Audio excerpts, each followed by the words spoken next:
ایسے وہم و گمان کا پیدا ہونا، ایسے شک و شبہات کا پیدا ہونا جن کا دین اسلام سے دور دور تک کوئی تعلق نہیں، اس کی بنیاد یونانیوں سے ملتی ہے۔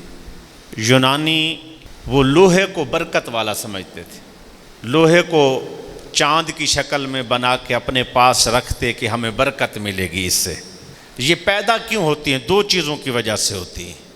ایک چیز انسان کا خوف میں مبتلا ہونا، ایک ہے جہالت کا ہونا۔ بندہ جب خوف میں مبتلا ہوتا ہے، کسی چیز سے ڈر جاتا ہے، وہ پھر خوف کو دور کرنے کے لیے ایسی ایسی حرکتیں کرتا ہے۔ یہ بھی جہالت ہے، اس کو دین اسلام کا اور اللہ جیسی ہستی کا اس کو پتہ ہی نہیں ہے۔ برے صغیر پاک و ہند میں تو یہ سب سے زیادہ مسئلہ مسلمانوں کو ہندوؤں کے ساتھ رہنے کی وجہ سے ہوا۔ ہندو سکھ ہمارے ساتھ رہتے تھے، ہم ان کے ساتھ رہتے تھے، جس کی وجہ سے یہ خرابیاں شروع ہو گئی۔ مثلا بہت سارے معاملات ہیں، آپ نے کئی بار ایسے مسائل سنے ہوں گے، بلی گزر جائے تو کام پہ نہ جاؤ۔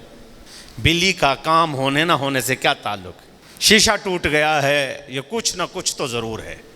اس کی ایک مثال یہ ہے کہ گھر میں جھاڑو نہ دو جی، رات کے وقت جھاڑو نہ دو۔ کسی دکان میں بکری کم ہو جائے تو ملازم سے پوچھتا ہے کیا رات کو تو نے جھاڑو تو نہیں لگایا تھا؟ کہتا ہے میں نے جھاڑو تو دیا تھا۔ دیکھا ہے؟ کہتا بکری کم ہوئی تم نے رات کو جھاڑو لگا دیا ہے۔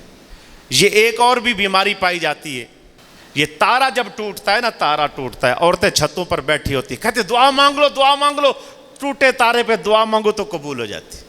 یہ سارے ہندوؤں کی رسمیں، یہ یونانیوں کے فلسفے ہیں، یہ اس دور کے مصیبتیں ہیں جو ہمارے اوپر ڈال دی گئی۔ اجیب الدعوۃ الداعی اذا دعان، جب مانگو گے اللہ سے اللہ تمہاری دعا پوری کرے گا۔ اچھا بھی کوا دیوار پر بیٹھ جائے، کہتے مہمان آنے والا ہے جی، اس کی کوئی اصل نہیں ہے، یہ ساری من گھڑت باتیں ہیں، وہم و گمان۔ یہ چھینک آ جائے، چھینک جی کو یاد کر رہا ہے، اس کا بھی کوئی تعلق نہیں۔ یہ چائنا کے اندر آج بھی آپ دیکھیں گے کہ ان کا جو پسندیدہ نمبر ہے یا ہندسہ ہے وہ 8 ہے۔ وہ سمجھتے ہیں ترقی کا راز 8 نمبر ہے۔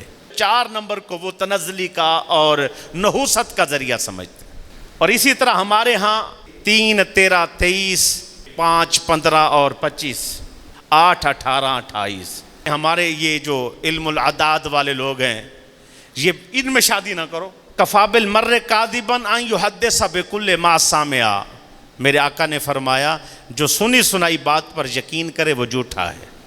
ہمارے پاس بہترین ذریعہ اللہ کا قرآن ہے، ہدایت کا بہترین ذریعہ حضور صلی اللہ علیہ وسلم کے فرامین ہیں، ہم ان کے اوپر چل کے اپنی زندگی سنوار سکتے ہیں۔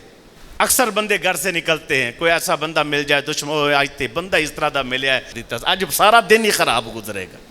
گھر سے نکلتے ہوئے کوئی بندہ پیچھے سے آواز دے دے کہ یہ فلاں چیز لیتے جائیں، ہو مجھے پیچھے سے پکار دیا، پیچھے سے نہیں بلانا چاہیے تھا۔ یہ چاند گرن کا جو مسئلہ ہے، حضرت ابراہیم رضی اللہ تعالیٰ عنہ جو حضور صلی اللہ علیہ وسلم کے صاحبزادے، جب ان کا انتقال ہوا تو سورج کو گرہن لگ گیا، تو دوڑتے ہوئے بڑے بڑے معزز شخصیات حضور کے پاس آئیں، یا رسول اللہ صلی اللہ علیہ وسلم۔ عرب کے اندر یہ رواج ہے کہ جب یہ کوئی بڑی معتبر شخصیت دنیا سے رحلت کرتی ہے، جاتی ہے، وفات پاتی ہے، تو اس وقت سورج گرہن لگتا ہے یا چاند گرہن لگتا ہے۔ میرے آقا علیہ الصلوۃ والسلام نے بہت بڑا فکرہ یہاں فرمایا، سورج اور چاند اللہ کی نشانیوں میں سے نشانیاں ہیں، کسی کے پیدا ہونے سے کسی کے فوت ہونے سے اس کا کوئی تعلق نہیں ہے۔ بیٹی پیدا ہو گئی حضور صلی اللہ علیہ وسلم کی، اب آج بیٹیاں پیدا ہوتی ہیں یا اس وقت بیٹیاں پیدا ہوتی، نحوست جانا جاتا تھا، بیٹی پیدا ہوئی جی نحوست آ گئی گھر کے اندر، نعوذ باللہ نعوذ باللہ۔ میرے آقا علیہ الصلوۃ والسلام کا فرمان، بیٹی کوئی نحوست نہیں ہے، الوالد نعمت والبنت رحمت، بیٹا اللہ کی نعمت ہوتا ہے اور بیٹی اللہ کی رحمت ہوتی ہے۔ نعمت پر حساب لیا جاتا ہے، رحمت بے حساب ہوتی ہے۔